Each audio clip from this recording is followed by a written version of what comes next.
Welcome, everybody. York Talk, everything sales and business. My name is Wes York, and first of all, I want to say thank you to a few people.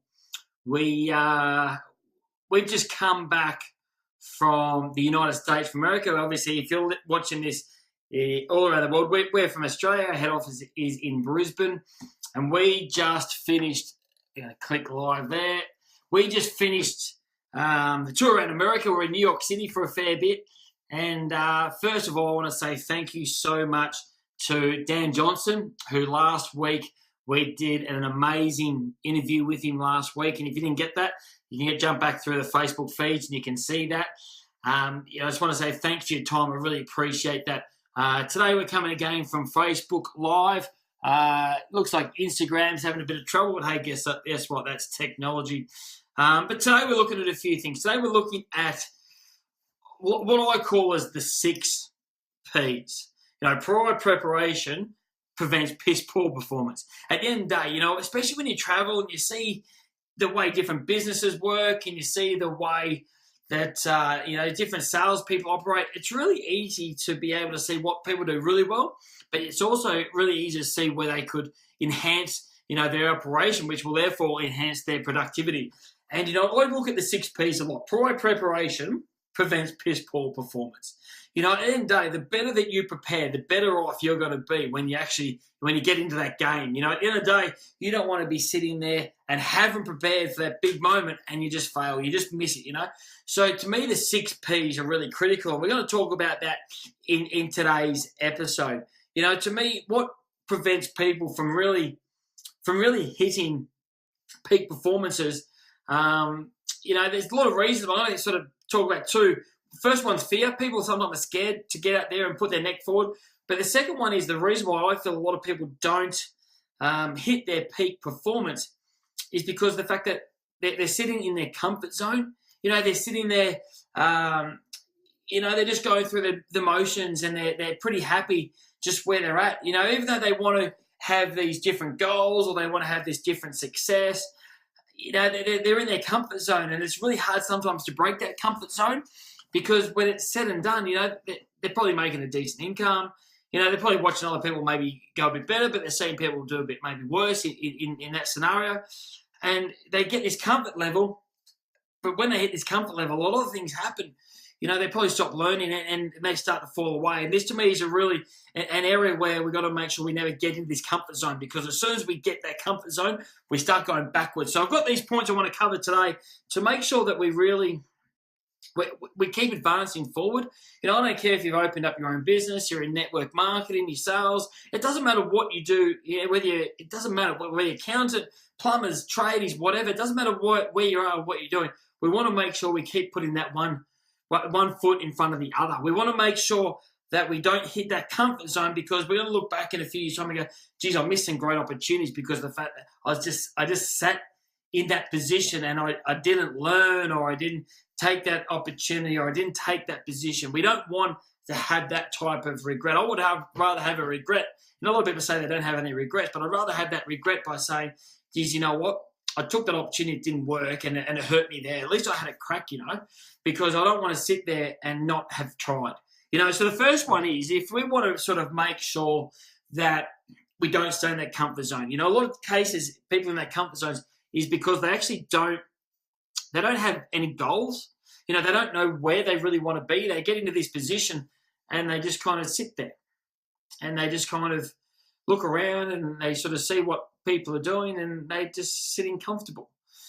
So to me, we want to make sure we have those goals. What is it we really want? Before you started that position and before you got comfortable, what is it you wanted? I guarantee you probably had aspirations to be in a different level, but we got that position and now we're cool, So we want to make sure that what are our goals, our ambitions, and where we're heading. I just want to say thanks to Karen and Vez. You jumped on and shared. Appreciate that. So what is it our goal? Where is it that we're going to be heading, and what is it that we want in the outcome? In a lot of cases, the people who are sitting in their comfort zones haven't set a goal in months, could be years, that they haven't actually sat down and put some strategy behind where they want to head or what they want to do. So to me, that comfort zone is it's a zone where we actually start to go backwards. And it's a really scary zone because before you know it, you're actually out of that zone and you're actually treating water going uphill. It's hard to run uphill, So we want to make sure that we don't sit in this comfort zone. We want to keep pursuing and moving forward. So we need to set our goals and we've got to set our strategy. I know a lot of people who say, oh, look, I don't set goals. Okay, let's try and change the terminology. For Christ's sakes, let's put a strategy for our life, because I know at the end of the day, we want to be better and in a better position than where we are today. And I believe every single person wants that. So the first one is, let's set some strategies around our careers, our home life, everything that we do. Let's put some strategy around it. The second thing, in the second part, to get out of this comfort zone and to actually start to achieve, the level of success that every single person desires, is what is it that we need to know? The stats show that not many people read or learn these days, unless you're at a high level like CEOs, they're doing a lot of education and personal growth. But when you look at the average day person, the level of advancement in their knowledge is actually deteriorating. So we need to make sure, what is it we need to know? Do we need to know more about our product and services? Do we need to know more about our competitors? So do we need to do, a competitor analysis if we have our own business? Do we need to do our marketing programs? Do we need to understand the sales process better compared to what it was 4, 5, 10 years ago? So what is it that we need to know? And what is it we need to educate and learn ourselves? Do we need to go and learn about budgets and financials and P&Ls? Do we need to go and understand, all these bits and pieces? Do we need to understand social media and technology to advance our own personal growth, to advance our strategies and get to the strategies that we're after? So what is it that we need to know? So once we've got that strategy, then what is it we need to know to actually start to move ourselves into that strategy? So we just hit, is it product? Is it competitor analysis? Is it marketing programs? Is it social media? Is it financials? What is it you need to understand to start to move forward and take that step in the right direction? The third point here is you're never going to get anywhere on your own. Don't sit there and think that you can do it all on your own shoulders. The best teams are there because they're teams. They take someone with a social media expert. They take someone who's got a marketing expert, and they take myself who's the sales expert. I don't sit there and understand that I know the financial side, so I get great accountants. So we need to make sure we have the right team. So we need to make sure that, first of all, we're on our game and we understand where we're heading, because if we don't get that, then we're sort of lost, right? And then we need to get the team around us to make sure that we're moving all in that right direction. Because at the end of the day, I say this a lot. We play an individual sport in a team environment. At the end of the day, it comes back to us. We talk about accountability later in this session today, right?